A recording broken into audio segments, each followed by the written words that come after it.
and welcome to Storm Operations of America's training video.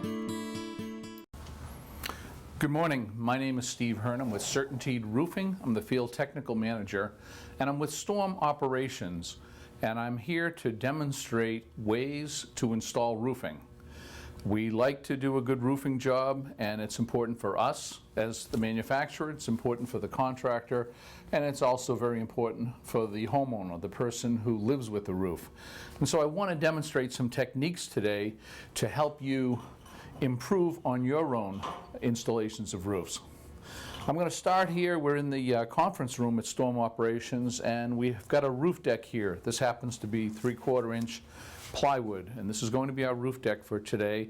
I'd like you to imagine that it's a sloped roof, that it has fascia and soffit overhangs to it. One of the things that a shingle does is a shingle sheds water. It allows water to go down onto the next shingle, onto the next, to the next. Shingles are water resistant. A shingle system is water resistant. It is not waterproof. We cannot make boats out of shingles. And in most cases, that's fine that a roof sheds water, but sometimes roofs are pushed into a situation where they have to be waterproof. Those conditions exist in extreme rain and also in the northern climes where we have ice dam situations, where you'll actually have water sitting on the roof and looking to get into the building itself. So what I've got here today for an underlayment is a waterproofing underlayment. Most underlayments you will work with, such as the black felt, those are water resistant underlayments. Same can be said for the synthetic underlayments. Those are water resistant. The purpose of an underlayment is fourfold for a water resistant underlayment, and any underlayment. One, it helps smooth out the roof. So if you have irregularities in the roof deck, it can help prevent picture framing. That is, the panels themselves, the plywood panels, you may see the outline of them. So it gives you an extra layer of covering of those, especially if you're using a thinner shingle. It also protects the roof against wind-driven rain, because rain can go up under the shingles, work its way in, so it'll help shed that water. That's the second purpose of a water-resistant underlayment. The third is to protect the roof building, the structure, in the event of catastrophic blow-off. So if for some reason shingles blew off a roof, the underlayment serves the purpose of still protecting the building. The final purpose for having the shingle underlayment is it may be part of the fire rating of that roof system. For instance, many roofs have a Class A or a Class C rating. To achieve the Class A rating, the underlayment may be required for that particular deck system. So those are the four purposes for an underlayment. What I'm showing here is a peel and stick underlayment. I haven't removed the peel off backing, but it's something that you'll be putting in place on a roof, and you peel the back off, and when we nail our shingles through this, the black asphalt in here, it's a modified asphalt, will seal around the nails, so it acts as a waterproofing underlayment. This is Certainteed's Winter Guard sand surface. Sometimes you'll hear people say ice and water. That is actually a trademark of another company, but people generally understand that to refer to a peel and stick type underlayment. In northern climates where there's a possibility of ice dams, while you might normally have installed your drip metal first and then put the underlayment over it, we find in northern climates that we can get water that goes underneath the drip metal and explores the joint between the roof deck and the vertical fascia board. Over here, this piece of orange is our metal drip edge. I'm showing the roof deck, I'm showing the fascia, and we're concerned about water getting in this joint here. So what we say to do is run the Winter Guard right down onto the fascia, and you're sealing that joint. So that should actually be shown sticking right to the fascia board itself. Now water cannot get in. You are presented with an uphill joint here on the metal. And there are ways to deal with this. This is a more traditional method that you might have used. You might have put the metal on first, run the winter guard over it, but we still have the opportunity for water to come in this joint. So we say go over the joint and then put the metal on. And another option is you could take a smaller piece of winter guard, seal the joint, put the metal on, and then work with full 3-foot pieces, full width. Which is the preferred method? This is a nice method. It prevents the uphill joint, and it still gives us the sealing right there.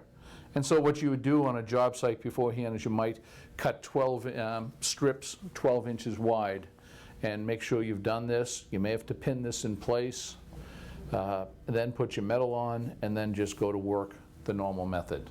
Any water that hits that roof system is going off. It may wash down the fascia, and we'll talk about that a little bit more when we talk about overhang with shingles. We've got our roof deck here when we're ready to cover it with 3-tab shingles. The 3-tab shingle is something that was invented in the early 1900s. It was designed to look like individual slates, yet it was an asphalt product. And so by nailing this piece up, we've actually given the impression that we've put 3 different slates on.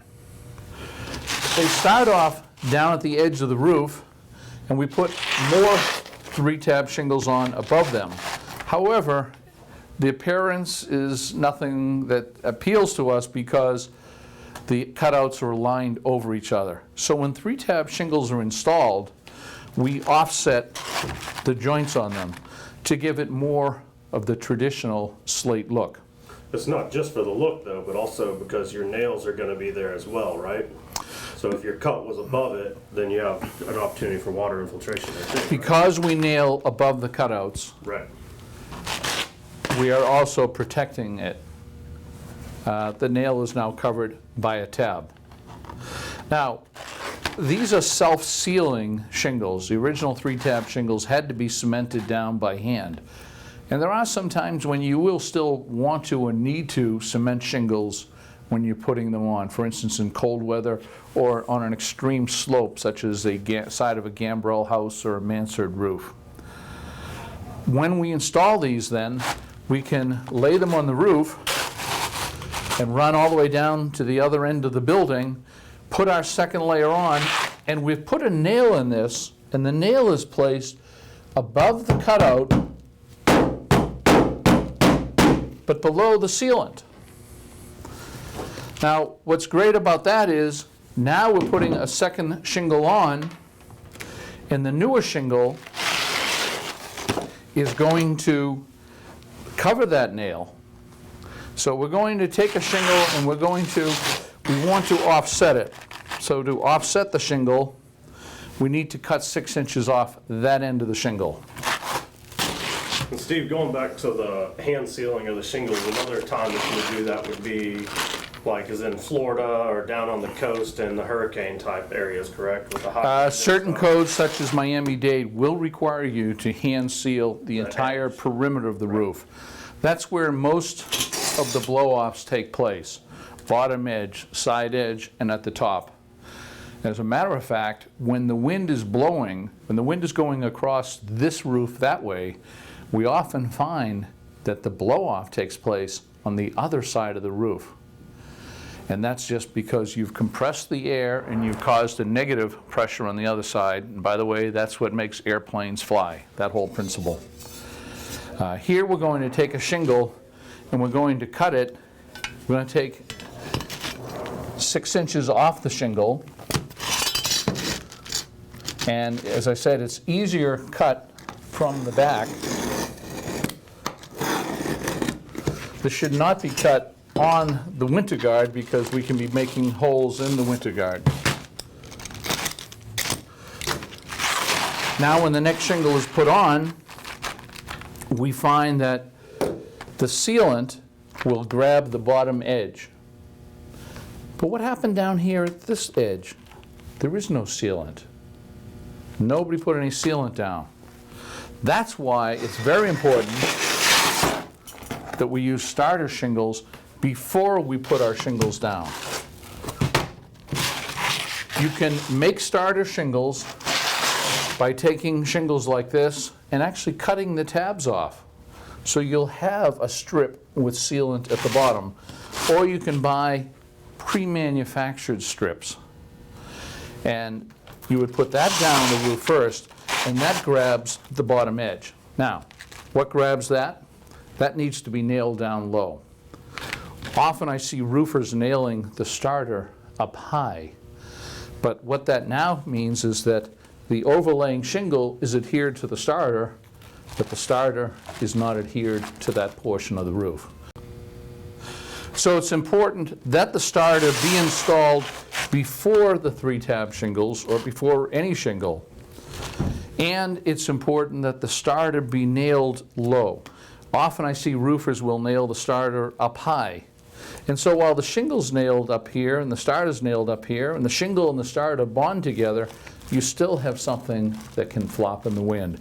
So you nail the starter down as low as the roof will allow you to, so you're not hitting any voids or the end of the plywood or the boards, and then the shingle adheres to the starter and the fastener holds the starter down.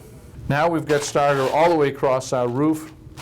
Your crews can just keep running 3-tab shingles across, and the exposure is 5 inches.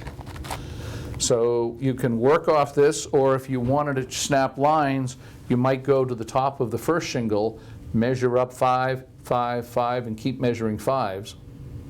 And in doing so, you'll then have your lines to go across. And that can be very important if you were going to jump around a dormer or something to make sure that both lines meet. We also find there are slightly different techniques in the roofers putting them on. And so while one roofer might be judging something and saying, this looks like 5 inches to me, it could be 5 1/8. And the other roofer could be saying, here's my 5 inches, but it's sort of 4 7/8. And you would have some error. So it's important to have reference lines to correct any error if they're not doing reference lines for every row, but do an occasional reference line or run a tape measure up to it. Yeah, what happens is that you get what they call short courses. And that's where whenever they're not popping the chalk lines and stuff, then once you start getting up towards the top of the roof, you start actually having to make your courses shorter and shorter and shorter. And so then, you know, because they weren't popping the chalk, right? That's correct. And the short courses don't look so nice. But I've seen roofs where they've had to eliminate a course, they just totally goofed it up, and they had to, the alternative was to tear the whole roof off. The pattern I'm showing you here, by the way, is a step pattern. And the 3rd shingle on this one, we take and we cut a full tab off. So there has to be someone on the crew that can do these calculations.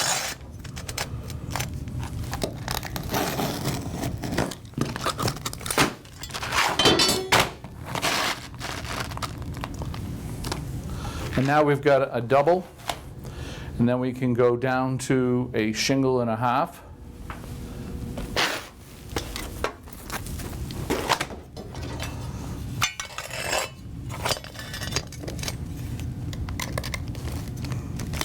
We can also make use of the slits in the shingle that the manufacturer put there. Certain cheaters put that cut there for us, so I don't need to measure to the center of the tab.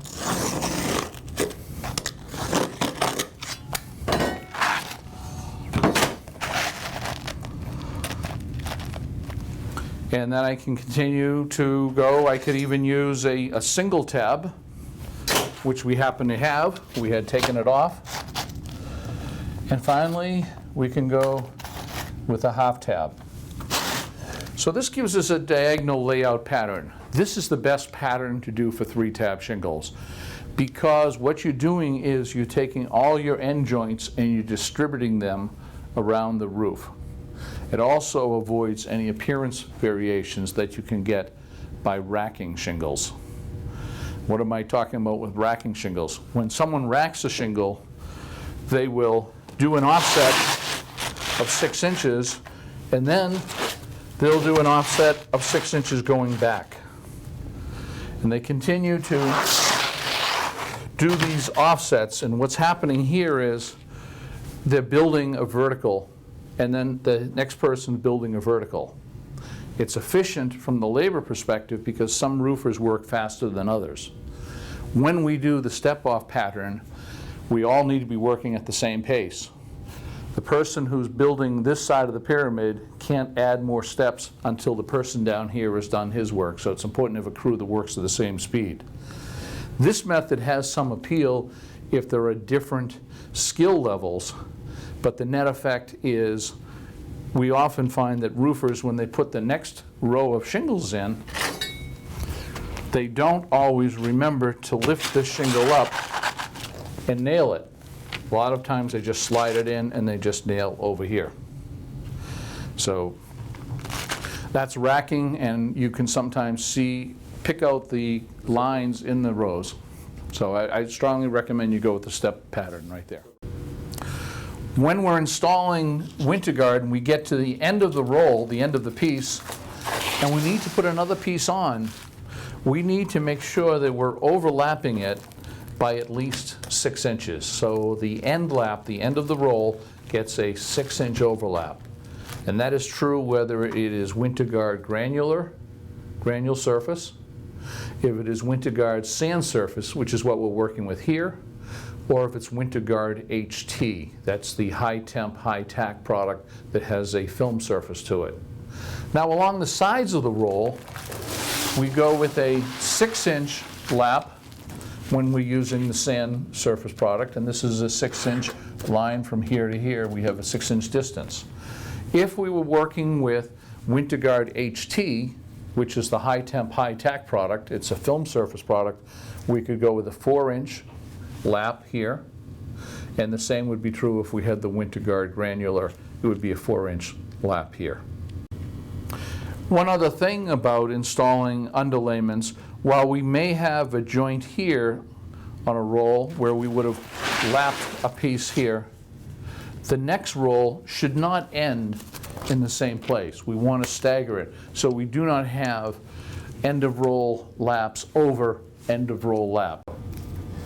Okay, Steve, so whenever we are installing the underlayment, let's talk about some things that our guys need to be checking on when they're on the roof. So obviously the most important thing is if we're installing felt or diamond deck, one of the synthetics, then is that we have that surface smooth, right? So no wrinkled products. That's correct. No voids in the product. A lot of times you'll see when they're installing just regular 15-pound felt, you'll get a lot of tears and the guys walking around, and that's part of the problems with the felt is that you get a lot of tears and stuff like that. And so if that's the case, you do want to go ahead and fix those voids and stuff in it and make sure that you have a nice solid surface on the underlayment. As far as a nailing pattern goes, is there such a thing as they have to put in an exact amount of nails in there, or whenever they're putting those plastic caps in, they just need to make sure that it's enough to securely fasten the product? If you're going to be roofing over it immediately, then your shingles will provide additional fasteners. Okay. For instance, we tell you with Diamond Deck, we actually have diamond marks on the product. To show where to put the fasteners. Where to put the fasteners, and the fasteners need to be put in each one of those diamonds if the product is going to be left out for a few days, could be a week or so. If it's something that I just want to put down right now, and I get a crew that's putting shingles over it immediately. We're going to have 1,000 fasteners in that underlayment anyway in just a minute. So we just need to tack it down enough to keep the wind from blowing it, to keep it from wrinkling. That's right. And then part of the other reason why that we prefer synthetics over felt too, is that sometimes if you do felt a house and you don't get it finished in that day and stuff, and it goes into the next day, a lot of times that dew in the morning, or sometimes if it get a light sprinkle and stuff, the problems you'll have with that felt when it gets wet is the next day, it looks like waves in it. It's got so many wrinkles in it. And if that happens, there's not a lot you can do about it other than refelting, right? That's right. One way to prevent it, as you mentioned, is use the synthetic underlayments. If you are working a job that requires an organic underlayment, consider using CertainTeed's Roofer Select. It is an asphalt impregnated paper, but it also has fiberglass strands in it. So it has much more dimensional stability. So if you're in that situation, you've got to use the black felt, use the Roofer Select. And that's going to lay flat better. It's going to lay flat much better than... Resist the moisture and Yes. the wrinkling The effect. fiberglass is actually part of the actual paper itself when the paper was being made. And I know when you talked about earlier about shingles being water shedders, basically water resistant, and underlayments being water resistant, whereas an ice and water shield such as a winter guard is a waterproof material. The synthetics and the felt are water shedders basically. They so are. As long as, if that water does penetrate the roof, it's going to shed the water down to the bottom. But again, like you said, in cases with extreme rain or with the ice dams and stuff, it could still penetrate that thing. So that's why on the edges in the northern climate, it's important to have the winter guard, because this actually will self-seal around the nail holes, correct? It'll seal around the nail hole, and it will seal on the laps. So that when you're working with something like a water-resistive underlayment, such as the felt or the diamond deck, You've got a fastener here and a fastener here. but you this still have is the opportunity for water to come up the 6 inches. And when you got the ice dam, that's what happens on ice dams, is it builds up the roof and breaks those seals on the shingles, gets underneath everything, right? The seal on a shingle is not a waterproofing seal. It's for wind resistance. But yes, the ice under it can break those seals. What happens in an ice dam situation is that you will actually have ice built up to a height right here. And when the ice is this high, it holds water behind it. Now you may have 3, 4, 5 inches of water with head pressure over this joint. And that's how it goes into the house itself. Okay. What we're showing here is a cross-section of a roof system. Here's the siding on the house. Here is some soffit. I happen to have cut a slit in here for ventilation. It may not be there. We've got the fascia board. We've got a roof deck. We've got a detail at the bottom where we're showing some metal drip edge. We've protected the bottom joint with some winter guard. And then we're running winter guard in this region of the roof. And that region depends, you'll find that many codes say that you want to run it to a point where you're 2 feet inside the outside wall of the house. Some will measure it from this point, some will measure it from the plaster line on the inside of the house. But that's a minimum for code. That may not be the right thing to do in your area. But here I'm showing what might be perhaps 1 row of winter guard. Now what happens on a roof? Well, after it snows, the roof is covered with snow. And then at the ridge, the wind might blow off some of the ridge and it'll expose some shingles. The sun may warm them. We also will have inside the house air leaks, whether it be from ductwork or piping or inadequate ventilation or ducts that actually discharge into the attic.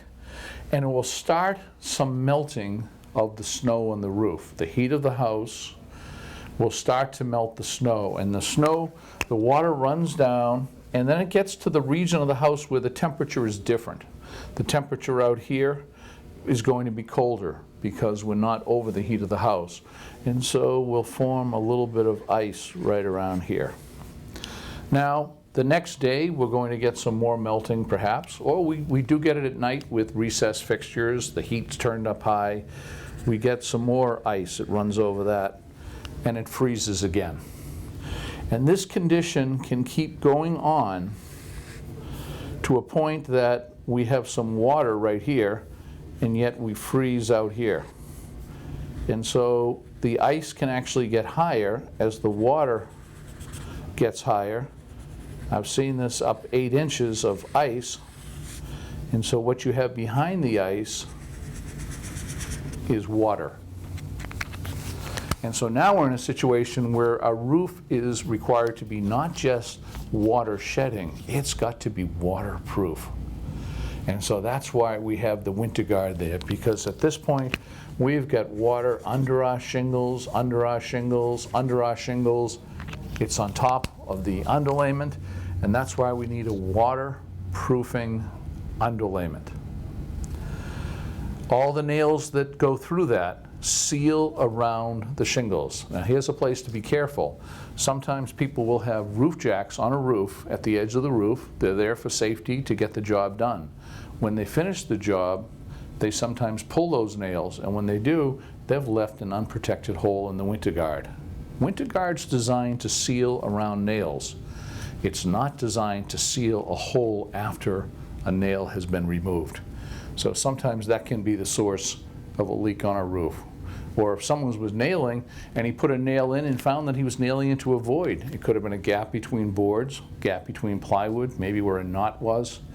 Then he pulls the nail out and he puts it into something solid. He's left a nail hole there. They have to be conscious of those things, because with all this water on top, the water will come right into the house at that point right there. So the important thing, Steve, is to make sure that if the guys do put a roof jack down at the bottom and have those boards for them to walk on and stuff, and they do pull those nails at the end, then how do they need to fix that? With caulk? They can use a good caulking. Lift the shingles up as best as possible. Right. Caulk underneath, try and get it down. Caulk right into that hole, Yeah. right there. Yep. Or cut a piece of winter guard, maybe a 4x4 piece. If they have access to the winter guard, bond it to the winter guard, not to the shingles. So they may have to pull the shingle nail out. Now they've caused another nail situation. Probably the best thing for them to do is inject some caulking in there and slide something up there to protect it, maybe even a piece of metal. Okay. Other times, roofers will just drive those nails home, and that may be a safer thing to do. Lift the shingle, drive the nail home, put some caulk over the head. But this is the anatomy of an ice dam. You'll see these in New England. They can be big. This can be solid. If you're ever called in to deal with this, what people might do is don't hack the roof up, but if you can cut a channel on this, you'll actually have all that water and slush drain right off the end. At any time, if the installer has a question about specific measurements, overhangs, and anything else, refer to the bundle wrapper. The instructions from the bundle wrapper and other matters are also printed in the shingle applicated manual. Every foreman on a job site should have one of these available. If there's any questions, you go right by the book here. A building inspector coming on site is there to make sure that things are installed towards the manufacturer's specifications, and here are the specifications right here. CertainTeed's Shingle Applicators Manual. So far, we've been talking about roofs that have clean rake edges on the left side of the roof. We were showing 3-tab shingles being installed, where we put a full shingle down, and then the second row was a shingle with 6 inches removed. The third row had 12 inches removed, so it was 2 full tabs only, and then another 6 inches and another 6 inches. And we used the left-hand rake edge of the roof as our reference point. But what happens if we come across a different type of roof? The roofs we've been using have a nice clean rake edge, and we're able to do a step design measuring off this edge here. But here we have a hip, and it's very difficult because we don't have that reference line. So how do we accomplish that? Just so we're talking, so the guys know exactly what we're talking about, the top one is our gable roof, usually referred to as gable, and the bottom one is our hip roof. The bottom is the hip roof. Okay. So we want to make sure with the 3-tab shingle that our joints line up right and that our cutouts are lined up properly. And so it's very important that we still have a good reference line. And we can do that by finding a reference point here. For instance, we are going to want to establish a line right here, straight down from the ridge to the bottom, to the eave. So for instance, if this was 40 feet and this was 28 feet, then I've got a difference of 12 feet, then I would probably be 6 feet in from either end here to get my vertical. If you're ever unsure of your verticals, then run diagonals to check them. You with me on that one, Kim? And so Now we have this point, so we put our first shingle here, and then we know we can put one here. When we put our second shingle, we use the little notch at the top, 6 inches off to align it. And the third shingle we put on so that this is a full tab cutout right there. So this becomes our imaginary rake edge. We're going to pop a chalk is the best way to do that. Pop a chalk straight down so that we get a nice clean straight line to start that for our imaginary rake edge. That's right. And so the difference between a real rake edge here, where we're actually cutting the shingles, right, on this imaginary rake edge, you're saying we're not actually cutting the shingles here. You're not doing any cut You're until just moving them over to the rake edge 6 inches at a time. That's right. Okay. Towards the edge of the hip. Correct. Towards the edge of the hip. From this point over, it's very simple. When you get to the edge, you're going to cut it to the shape of the hip. So the person who's working this has to be the person who's running the job. He's got to be sure he's got a good vertical line, and he's doing the layout off that line. And then when you get over here, your joints will be still 6 inches offset. So here we have our roof deck. The black surface area is the hip roof deck. The plywood is trees and sky. We're going to be shingling this area here, and we're trying to shingle it. We want to shingle it with a 3-tab shingle. We want the joints to line up correctly. So here's what we'll do. We'll measure down here, and I happen to have 96 inches. It's an 8-foot piece of plywood. So I know I'm at 96, and now we want to see what is the ridge on this. And our ridge happens to come out to 42. And so if we make a mark at the center line of the 42,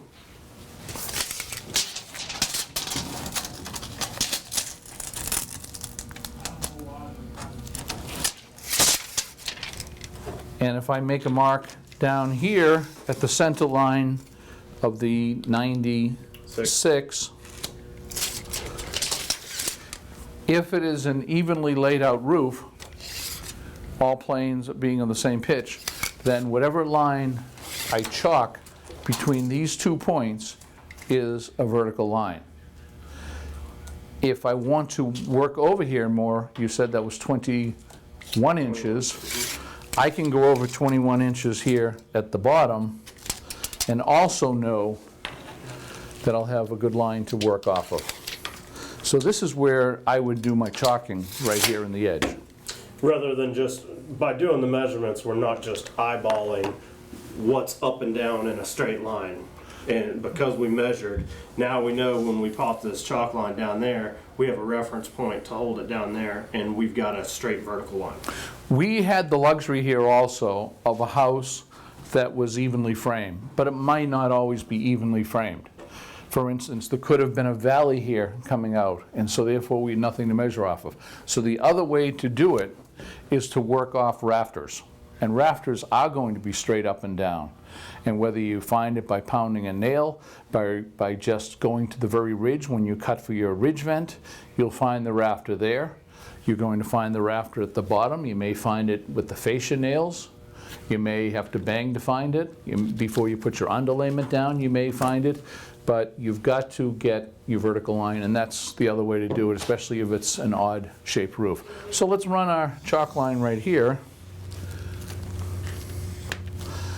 Now we have the vertical line here that you saw on the chart across the room. Then when we start doing our shingling, we may run our starter off the edge. We can cut that later.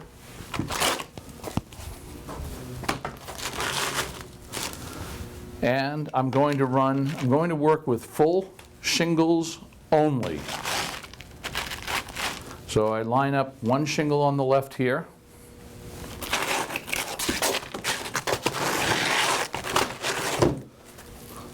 Full shingle here.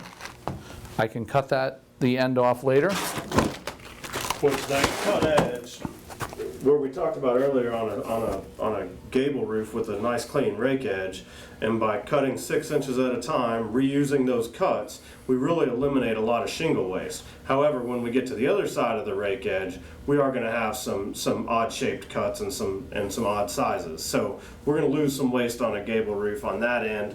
On a hip roof such as this, we're going to lose waste basically on both ends. Wherever we have this cut, these are not going to be able to be reused. That's right. So that's why on a hip roof too, we've got usually 15% waste is what we calculated for, rather than 10% on a gable roof.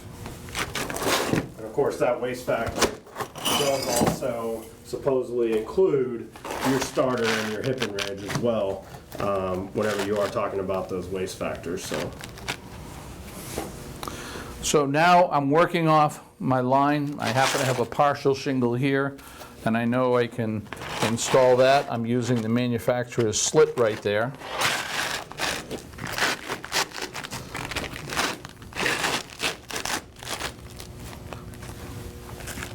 So now I've got a good reference line to work off of. I will also do some horizontal lines on this roof to check myself from time to time, or chalk every row. But this is functioning as an artificial rake. When I get up a few more rows, I'm again going to find that the end joint should align right here. Or that mid joints, that the little slit on my shingles cut at the top should also align with that. And that ensures that when I get way over here, elsewhere in the roof, I'll still be in line. My slots will be lined vertically because I worked off a reference point right there. I want to show you another strip shingle that you will be installing. This shingle may look like a laminated architectural shingle. It's actually a single ply shingle. It's not made of two pieces laminated together. It's a single shingle. However, the blending pattern is done in such a way that across the shingle you have different blends. You have a tone line, a synthetic tone line, and so it may look like an architectural shingle. Let me show you how this can be very handy to install on a hip roof. We talked about the hip roof before with 3-tab shingles and how it was so important that we have a reference line, because using that reference line, we got our rain slots to line up evenly every other row throughout that whole roof plane. This shingle is more like you're installing a laminated shingle. So you're laying it down across the roof. When it comes time to do an offset, you would do a 5 5/8 offset. You could do a 6-inch offset, or you could do a 7-inch offset. If you found yourself doing a 6.5-inch offset, that works too. The shingle goes down and it has alignment notches cut in it. So the top, this little top right here, lines with the top of the shingle below. Just to see it at the other end of the shingle, you can see where it tells you where to lay it. So if I were to start down here with my right hand, I'm feeling it, the top edge of the roof, I'm aligning right here with the top edge right there. I've got about 6 inches of offset, and I go to town. I pay no attention to any slots because there are no slots. So it goes on with the ease of a laminated shingle. However, when it comes time to cutting it, you're only cutting through one layer, and yet it gives the appearance of the laminated shingles. The only thing we're trying not to do is to line up an edge straight above another edge below, which is very easy to do. If you're doing your offsets, 5 or 6 inches, that's not going to happen. So notice we've spread our joints out. Nailing for it, you can do the 6 nail, but you want to do your double taps on your nails just as you would with a laminated shingle. You don't want to do evenly spaced nailing. With the 3-tab shingle, we could see that we did a single, a double tap, and single. It's a little bit different on an open strip shingle or an laminated shingle. With the 3-tab shingle, our normal installation is about 1 inch in from the right. We can do a single tap above the cutout but below the sealant. We never want to nail in the sealant, and we don't want to nail above the sealant. When you nail anything but in this little area here, if you nail above that, that's what we call a high nail. We call that high nailing. Right, and the problem that we run into with a high nail, such as if we were to nail a nail right here, then you can see underneath here, we're only catching a single layer. Instead of, if you nail it in the proper place below the sealant line, then we're actually catching the shingle below as well. So if you 4-nail a shingle, 1, 2, 3, 4, when the roof is complete, properly installed, that shingle will have 8 nail holes in it. And that's what Cameron's referring to. That is, the shingle above it, when that is nailed properly, the nail will be in the head of this shingle versus up above it. Every 3-tab shingle gets a minimum of 8 nails to it, although you only apply 4. It's when you apply the row above it that you pick up the extra 4. Now, if someone said, I want a 6-nail a shingle, I'm in a high wind area, I'm putting it on in winter, I'm along a river or the ocean or a large lake, then you would do offsets. We call it a double tap. And of course, you've got your single nail right there. And because you have the slots, you've got reference for it. Okay. When we come to a strip shingle, we don't have the slot, the cutouts. And so there's a tendency to say, I'm going to 6-nail it. Well, we do have the sealant line, so we want to stay right below the sealant. But what should not happen is evenly spaced 6 nails across. This can be a problem because when the next shingle is installed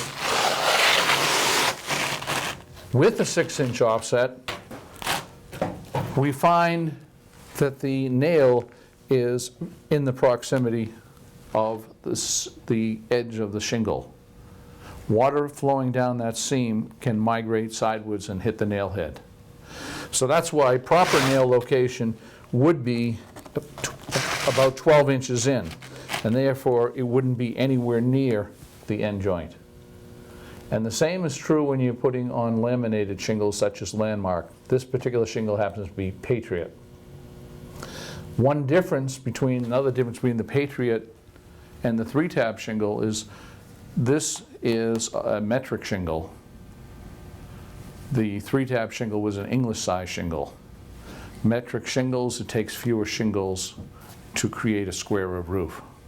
Metric shingles are roughly 39 inches versus, say, a standard shingle's 36. 36. And so on your laminated or architectural shingles or even your Patriots, these are going to be metric shingles, which are going to be closer to the 39 inches.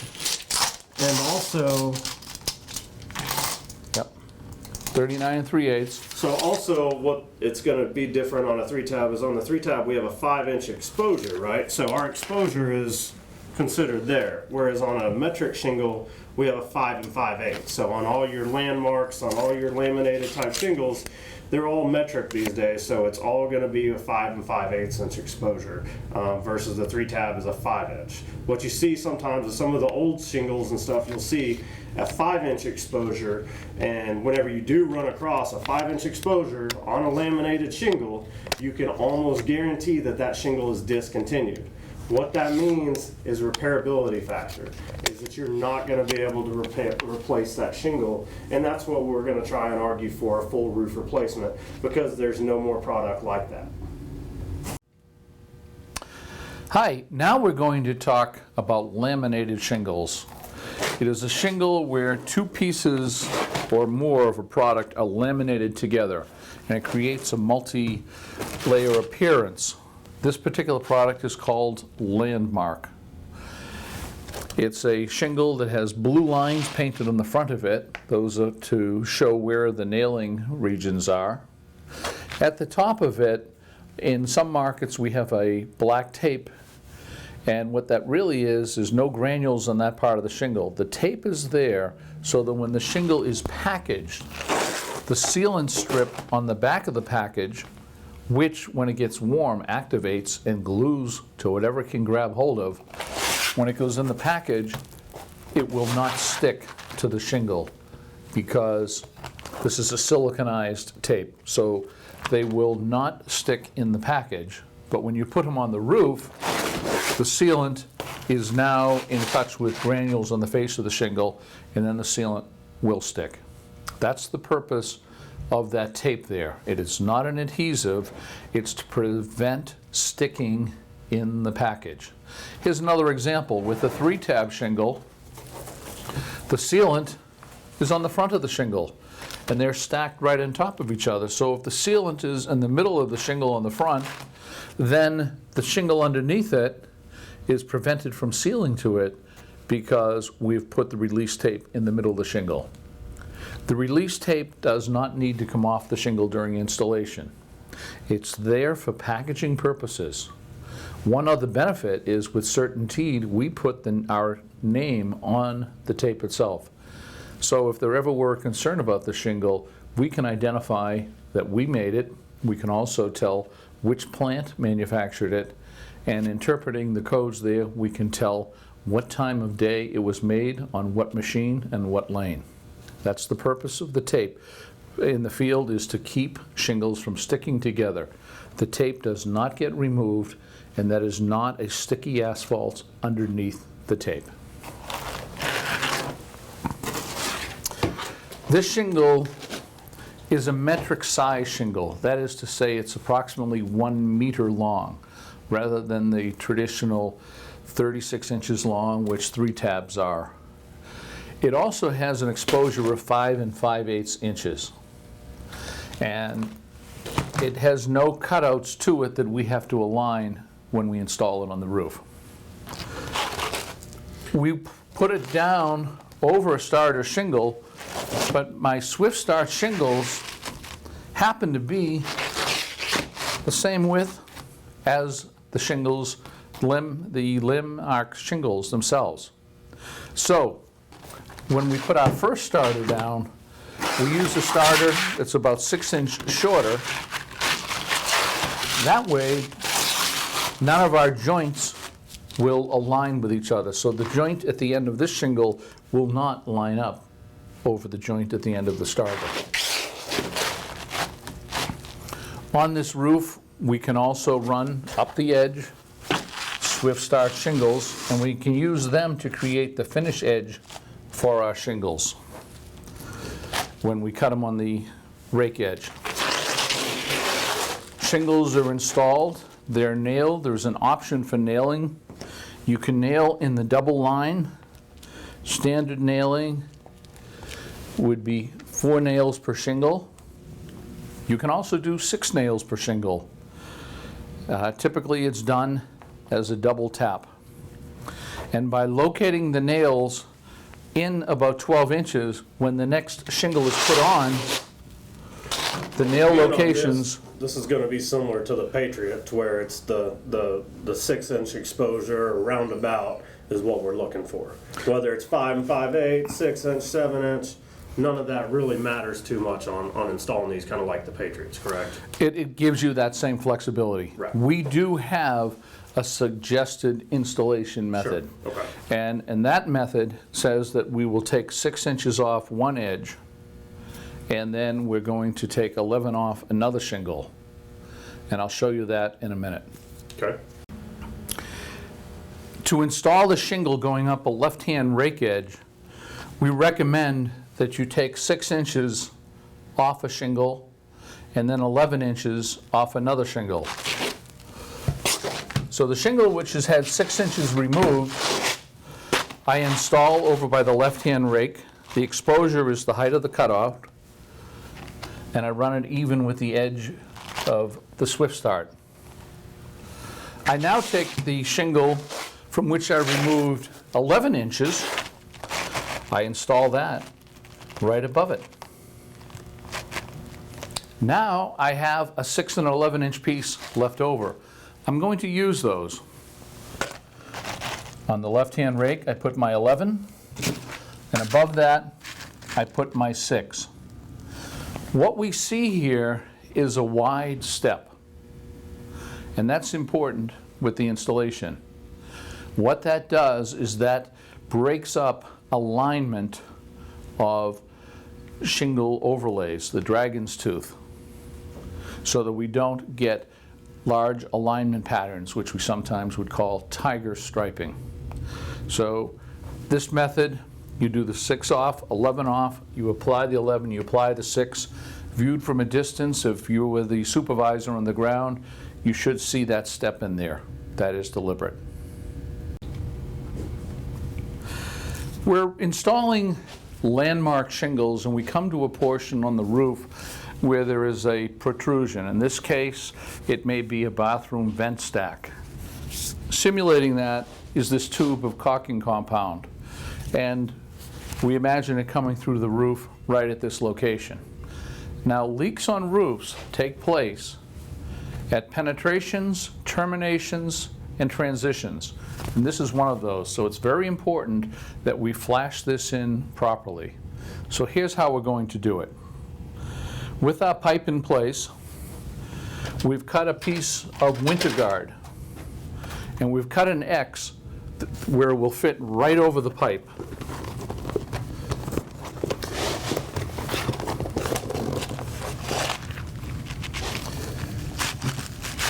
Notice that the bottom of the winter guard actually weeps out onto the headlap of shingles. So any water that makes it to the winter guard is going to be conducted out of the roof system onto the shingles themselves. So we've cut an X in the winter guard, we've sleeved it over the pipe. Now we want to start shingling. Since we have not come up to this course, we're going to put our first shingle in. I've already notched it, but it allows for the pipe location.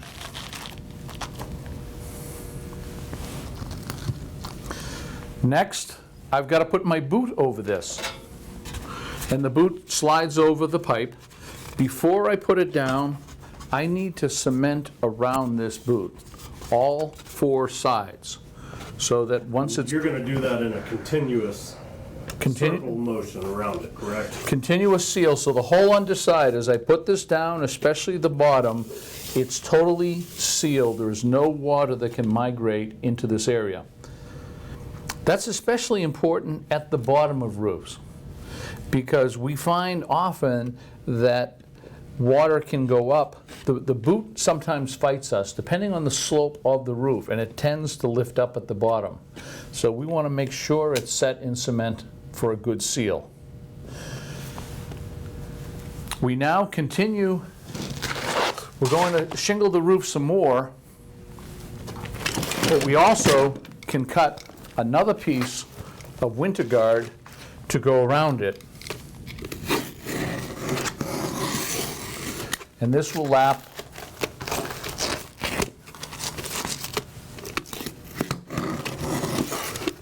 onto the metal flashing. So this will seal us even more. We don't run it down further than the exposure of the shingles.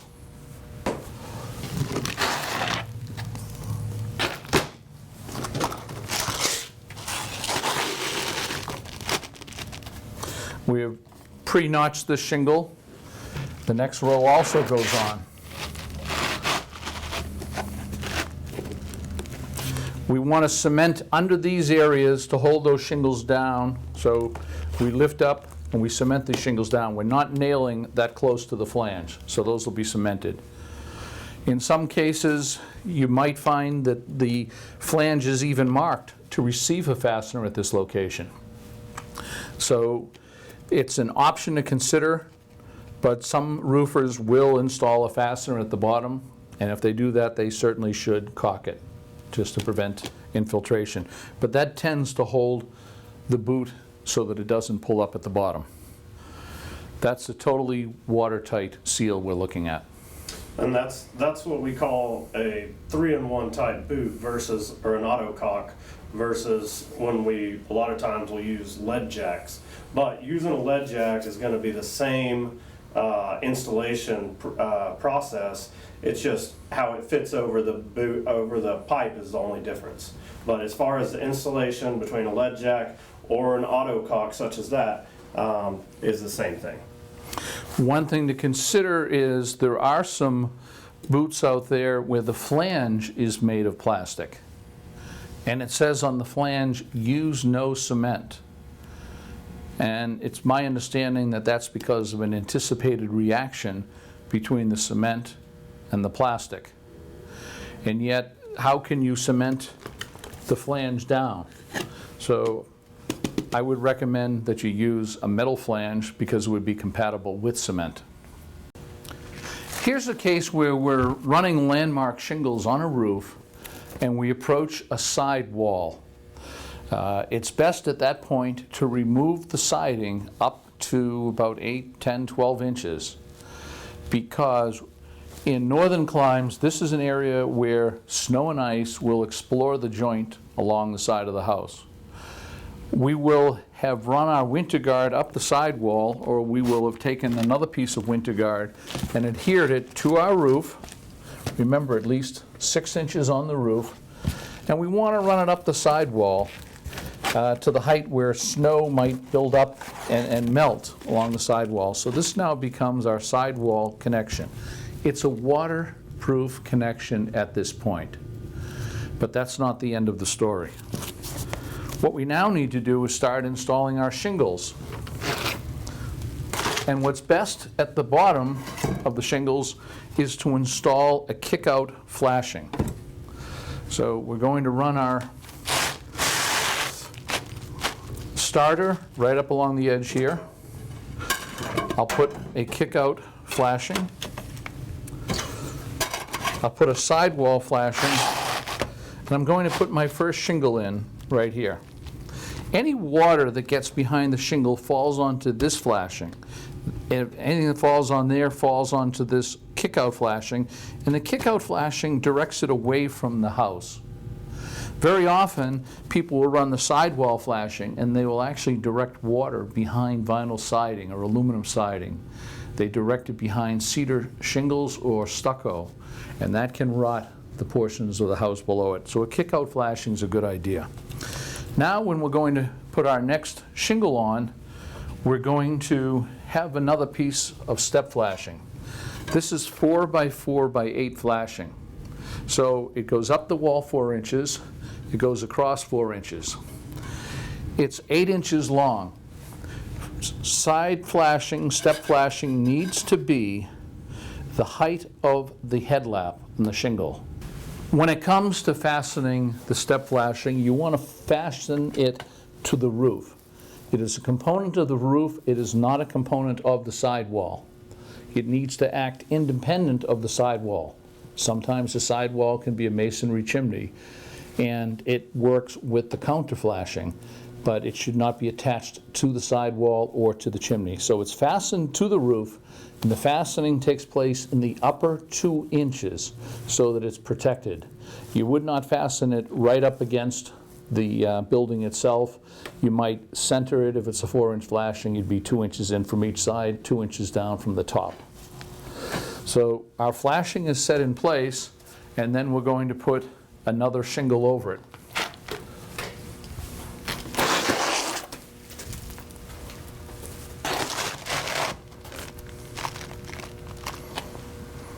And again, we notice it extends at least 2 inches up from the exposure point. We take another piece of step flashing. Be very careful, this is sharp. And this is for demonstration purposes. Yes, we know there's a joint right here, but we're just using full shingles to demonstrate basically how it is. Normally, they're going to be offset over here. So. Again, we would fasten it, and we would add another shingle. As Cameron's pointing out, in a real situation, we would be filling this in with pieces of shingles. What we now have against the sidewall is a waterproof connection because of the winter guard, And we also have mechanical protection because of the step flashing. Now, before I talked about flashing and step flashing and counter flashing, the counter flashing for this wall will be siding, whether it be an aluminum, vinyl siding, cedar siding, clapboards, shingles, shakes, or stucco. Whichever material on the siding would be installed over this. And by the way, you don't want to install down to the bottom edge. Right, so picture this as being the siding here. The siding is going to go reinstalled after we took it off. We flashed it correctly, then we reinstalled the siding, and it's going to now be another course of siding above it or whatever it is. And that way the siding acts as, like he said, the counter flashing, and it actually protects the top from any water getting in behind the step flashing up against the wall. What I see a lot of roofers do is they will sometimes, or carpenters will run the siding right down to the shingles. It's not a good practice. First of all, the open grain on the siding will draw in water and cause rotting and peeling of paint. It's best to stay above it. So you want to leave about 3/4 of an inch to an inch of space there. You do want to see the metal. That's how you know it's done right. You don't want the siding going all the way down. So if you were to do the residing work, you might put a piece of pine trim here, do your work, and then take the trim out at the very end, and you'd be left with a 3/4 inch gap. Okay, now we're going to talk about a way to install a valley using CertainTeed landmark shingles. In front of us is a synthesized roof deck. We have put some winter guard down the center of our imaginary valley. And we've drawn a line just so you have an idea where the valley is. It happens to be on a flat surface in this demo room, but I want you to imagine that we have two slopes that are coming to meet at this point right here, and that's the valley. The method we're going to use is called the closed cut valley. And in doing so, we start with one side of the roof, which we've been roofing, and we go to the valley, and we start crossing the center line of the valley. So our shingles are running across the valley. So I'm crossing the valley with the shingles, and of course, I'm continuing them further along with the roof. Now, I may reach a point where the seam ends up being in the valley. And I don't want that to happen, but it may be that the seam gets very close to the center of the valley. And that would mean that I would be nailing in the valley. So if that's the case, I would actually take the shingle that's pushing me to that point, and I would cut that shingle back, effectively doing this. And now I'm not nailing in the center or near the center of the valley. Let's say we've got one side of the roof done. It's now time to do the other side. Well, the other shingles come from the other direction. We do a weave at the very bottom for the first row. We do an under, and after that they can go over.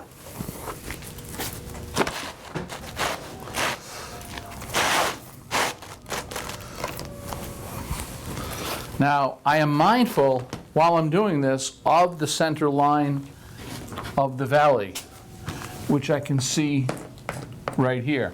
So I make sure that all my shingles cross over the center line or go no further than, they cannot stop short of the center line.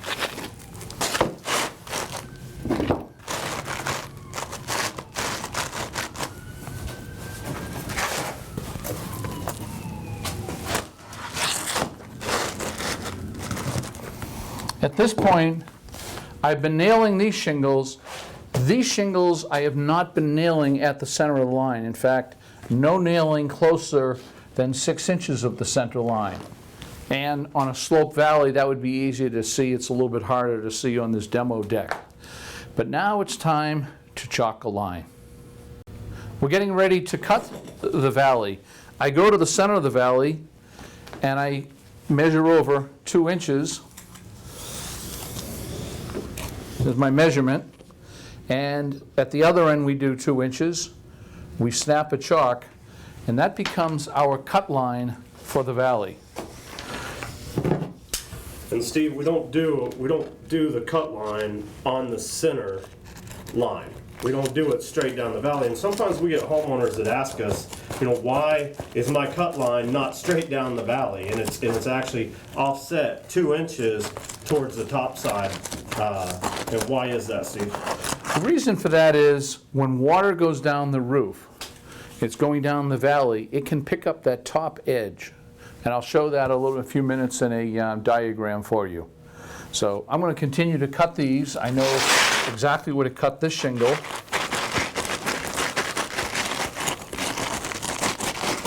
And there's something I'm going to do at the end is I'm going to dog ear the shingle. I'm going to clip it off at about a 45-degree angle. That's what we're going to get rid of. And this now becomes our overlaying shingle. I'll do the same with this. This can be accomplished in the field with a hook knife very readily. Here in the laboratory, we're using a different approach to cut them. But the net effect is we're going to the chalk line, not to the center of the valley line. We stay away from the center of the valley.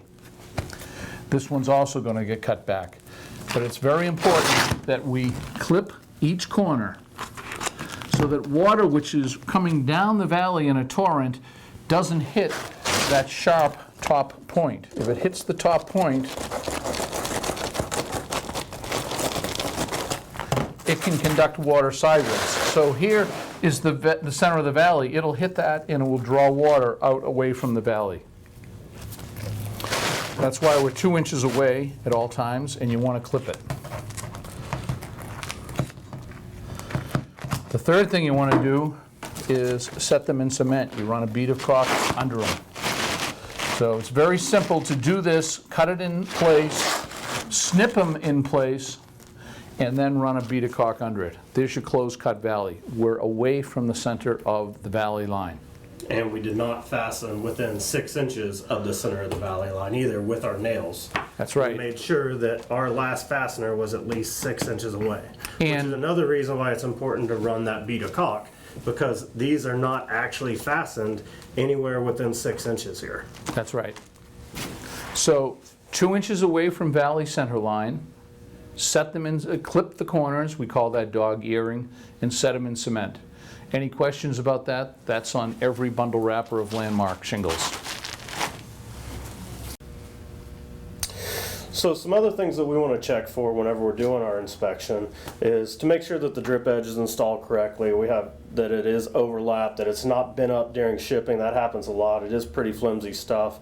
You want to make sure that the drip edge actually does cover over any voids from the actual roof deck coming down to where the fascia board is. Sometimes, they're not finished carpenters and they don't take it all the way and match it to the end. So we at least want to make sure that roof drip edge covers over any of those voids. Sometimes you actually see that on the job, right, Steve? You do, and that's why, as you're right, you want the drip edge to be long enough to support the shingles at the end to conduct the water off the roof properly. And so sometimes you may have the incorrect drip edge ordered for your job, and we may have to go back and actually order a wider drip edge up on with that roof leg that actually sits on the roof deck to cover over those voids. And sometimes that's the case, and we do have to go back and reorder that type of stuff. Other things that we want to check for is on our metals to make sure that the roof vents are installed correctly. Very similar on those as they are on the 3-in-1 auto caulk that we demonstrated earlier. We need to make sure that all those are done. As I said earlier, the exposed nail heads need to make sure that those are caulked and sealed. All your roof wall, chimney flashings, things like that need to make sure that the counter flashing did get put in place, that it's not flapping around, and that it did get installed back over if it was already in place there. Your furnace cap, collar, and boots are installed properly. Again, that's going to be similar to a 3-in-1 auto caulk on how we flash that, but part of the issue with the furnace cap is that sometimes those pipes can be rotted. Sometimes those pipes, when the roofers go to reattach them, they can actually drop down into the roof, and you may just have a pipe sticking up. I think you said earlier about counting the pipes. Well, when you lay out a roof and you roll out your felt or underlayment, you've covered over several of the holes that are there. They may have been holes for ducts, exhausting, bathroom, dryer, or chimney for that matter. Sure. They could be holes that are cut for low profile roof vents. And so you don't know where they are. So it's a good idea to have charted the roof beforehand, and so that these areas don't get covered over with underlayment and then shingled over. Right, you want to, exactly. So count your penetrations, make sure you have the right amount of roof jacks, make sure you have the right amount of vents that you did before you started. At least that amount. Right, at least that amount if you're not adding any. So that way we can make sure that we don't cover over anything and have somebody's dryer venting just up into their attic, or a furnace vent hopefully not venting in there. Sure. That could be a dangerous situation. So that's one of the reasons we always tell the homeowners, and we have it in our contracts, they need to have a certified HVAC inspection done on those pipes that were vented through the roof, because there's all kinds of vibrations and our guys jiggling around, flashing around those pipes, and sometimes they could fall in and our guys don't know it. We're not HVAC guys ourselves, so that's why we always ask all of our homeowners as part of it that they need to have that inspection done when we're done with the roof. It'd be a dangerous situation. So please stress that to the homeowners. Some other things we need to do is make sure, if they did have a satellite or a TV antenna, make sure that gets put back up. A lot of times we like to have that put in the same place as what it was before. Sometimes we can reuse those screw holes and stuff, and it can actually not have to have the dish or whoever come back out and realign that. Make sure that all your flashings are painted to match the roof. All of our flashings, like that 3-in-1 boot we did earlier, any of our head wall flashings, things like that, looks a lot better. Make sure the guys didn't miss any of that. On cleanliness, when we go over cleanliness, that's a big thing. That's the reason that we get a lot of our jobs is from word of mouth, and that's the number one thing that we get from homeowners is how clean we left their house. So that's what we try and do a really good job on. We want to make sure that when the job's done, that we sweep the yard with a magnet, we sweep the flower beds with a magnet, and make sure that everything gets picked up as best as possible. And sometimes, it's always best you remind the customer to try and mow their yard before we go out there and do it, because some of those nails can actually get stuck in the grass and be a lot harder to clean up with a magnet. So make sure the driveways, walkways are swept off. Blow out the gutters, sweep out the gutters, make sure all that trash is picked up, no debris, no loose paper. Make sure that the neighbors' yards don't have anything that's blown into there and stuff like that as well. Again, some of the other things that we can talk about is that on your window screens and stuff, before we start that job, a good idea is to do a quick walk around the house. It's not just your window screens, but some of the siding and stuff that, sometimes, our cords can have some tar on them and can get some siding dirty and things like that. Sometimes shingles can fall off the roof and hit screens and stuff and actually damage those. So we try and do everything we can to prep for it beforehand, but if you'll walk around that and make any notes and discuss that with the homeowner before we actually start that job, it'll save a lot of headaches in the future. So, check things like window screens and stuff that easily get damaged. That way, if they come back. Also, another thing is soffit vents. Just a nice thing to do with our guys out there. Most of our crews have blowers. They can just reach up there and blow out the soffit vents. That'll get any of the insulation that's covered over those soffit vents, making them less effective. That'll free those up and get those working better. So other than that, the 25-point checklist, like I said, is to give the customer peace of mind. We do ask them to sign it and say that, hey, they acknowledge that that we did do our inspection during, after. That's all part of the 25-point inspection checklist. We sign it, they sign it, and saying that they are happy with the project so far through the roofing phase. Steve, I just wanted to thank you for coming out today and doing the demonstration and helping show our guys exactly what we're looking for whenever we are doing the roof inspections. Make sure that our crews are doing a proper job and that our customers are getting what they paid for. Always a pleasure to work with your company. Enjoyed being here with you and demonstrating the right way to do it, and I'm very impressed by your interest in that and making sure the crews are always doing it right. Great. I Thank you, value Steve. your commitment. Thank you. Appreciate it.